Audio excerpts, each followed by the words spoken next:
Enzo Recto, kalaban ang katiwalian at kasinungalingan, kakampi sa katotohanan at kabutihan.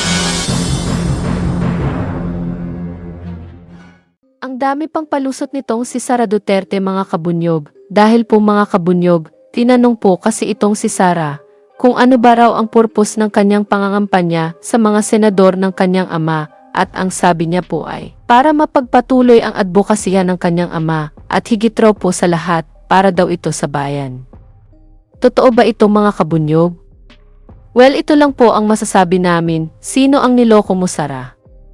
Halatang halata naman ang iyong mga galawan nitong nakaraang araw. Ang dami mo pang palusot, nahiya ka pa ng tunay na purpose ng pagkampanya mo sa mga ito. Siyempre mga kabunyog, pinaghahandaan niya ang darating na impeachment trial sa sunod na buwan. Huwag na tayong maglokohan dito, dahil yun naman ang tunay na pakay ni Sara, diba?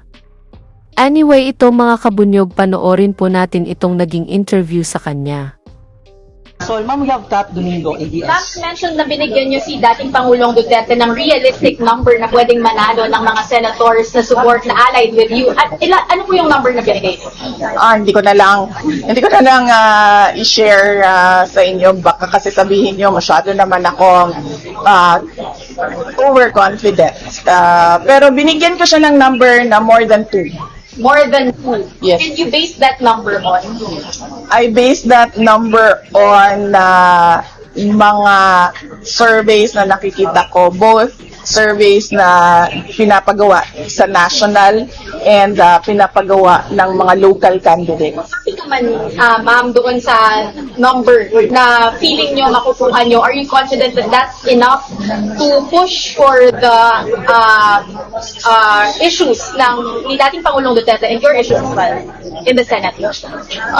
Well, hindi ko naman siya tiningnan na gano'n eh. Hindi ko naman siya tiningnan na nangampanya ako para sa mga issues ko or sa issues ni dating Pangulong Duterte. Dahil ang issue ko lang naman ay ang impeachment. So, sinasabi ko na nga na yung impeachment naman, kahit anong mangyari dyan, guilty or acquittal, handa na ako sa kung anong mangyayari. Tiningnan ko siya as one group of individuals, hopefully soon to be senators, who can continue to push for yung sinasabi nating tunay na pagbabago na nasimulan ni Pangulong Duterte. Na yun din yung platform noong 2022 but apparently hindi natin nakikita ngayon.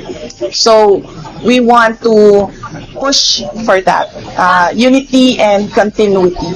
Ma'am, last from my Yan mga kabunyog, narinig po natin itong mga sinabi ni Sara Duterte na pagpapatuloy raw sa magandang sinimula ng kanyang tatay kung bakit niya iniendorso itong mga senador ng PDP laban. Grabe ang pagkasinungaling nitong si Sara. Nahiya pa siya. Ito Sara, pakinggan mo yung iyong mga senador. Mabuti pa sila malinaw ang kanilang purpose sa pagtakbo. Ang iligtas ka sa nalalapit na pag-convict sa'yo sa impeachment trial mo. Napakalaki po ng problema at hamon na hinaharap ng ating bansa. Ang ginagawa nila ay para pag-awayin ang Pilipino. They impeach the Vice President even if there is no basis for it.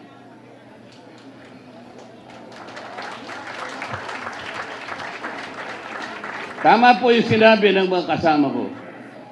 Nung pong nasa Cagayan de Oro kami, sinabi ko na, itaga mo ito sa bato, Senador. I-impeach nila ang Vice President. Nangyari na po.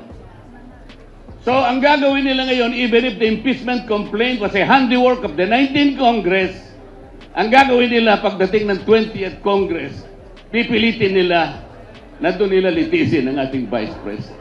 There is a constitutional issue here. Kailangan po ninyo yung abogado na makakarating sa 20th Congress. Kailangan po ninyo yung abogado na lalaban para sa inyo, para sa katuwiran. Sapagkat kung wala po kayong dadalhin na abogado doon na magtatanggol, our country will be going to the dogs. Boboto ba kayo sa Duterte? Pakiusap po namin yan dahil po kami wala talagang iwanan. Alam nyo po, yung Duterte, nasimulan nga yan, 9 kami, tapos dinagdag namin si Doc Richard Mata. Alam nyo ba kung ba't kami 9 nung simula? Sino dito bumoto kay Vice President Inday Sara? Oh, lahat oh. Lahat. Tapos ngayon, 32 million, tama? Gusto siya ipa-impeach ng 300 na congressman na ang mga bumoto, mga 100,000 lang. Papayag ba kayo niyan? Kasi po, sa impeachment, di ba, magsisimula yan sa lower house, meron 16, tama? May lower house, tapos dadalhin sa Senado, kailangan nila ng 16 votes. Tama? So, yung 24 minus 16, 8. Kailangan po may 8 plus 1 na senador na hindi boboto sa impeachment. 9 senators. Gawin nyo na pong 10 Duterte. Yan Sara ang mga ebidensya. Ngayon ano ba ulit yung purpose ng pag-endorse mo sa kanila? Di ba para iligtas ka sa Senado? At bakit sila nagsasalita ng ganito? Kung ganyang lang napapabor lahat sa'yo ito pag nanalo, magiging bias na ang paghusga sa'yo sa darating na impeachment trial mo. Dahil kung sakali man na manalo itong mga ito, magiging hurado sila sa paglilitis mo at dapat ang isang hurado. Walang pinapanigan, pero tila ata ngayon sa mga pinagsasabi nila, papanig sila sa'yo. Kahit malinaw ang mga korupsyon na iyong ginawa, hindi yan patas. Dapat managot ang dapat managot kung malinaw ang ebidensya. Pasensyahan tayo. Dapat siyang makonvict at maalis sa pwesto kahit kaibigan mo pa ito. Dapat ganyan, pero parang hindi yan ang mangyayari kung sakali man na manalo ang mga ito, wag naman sana. Yan mga kabunyog na saksihan natin ang kahipokritohan nitong babaeng ito. Ang dami pang palusot, nahiya pang sabihin ang tunay na pakay. Anyway, dito na lang po ang aking topic, mabuhay po tayo mga kabunyog. Bunyog, bunyog, halikan na kasama ka. Bunyog, kapag buklod ay may pag-asa. Luzon, Visayas, Mindanao, isa ang pananaw. Sa bagong Pilipinas ang bunyog isisigaw. Bunyog.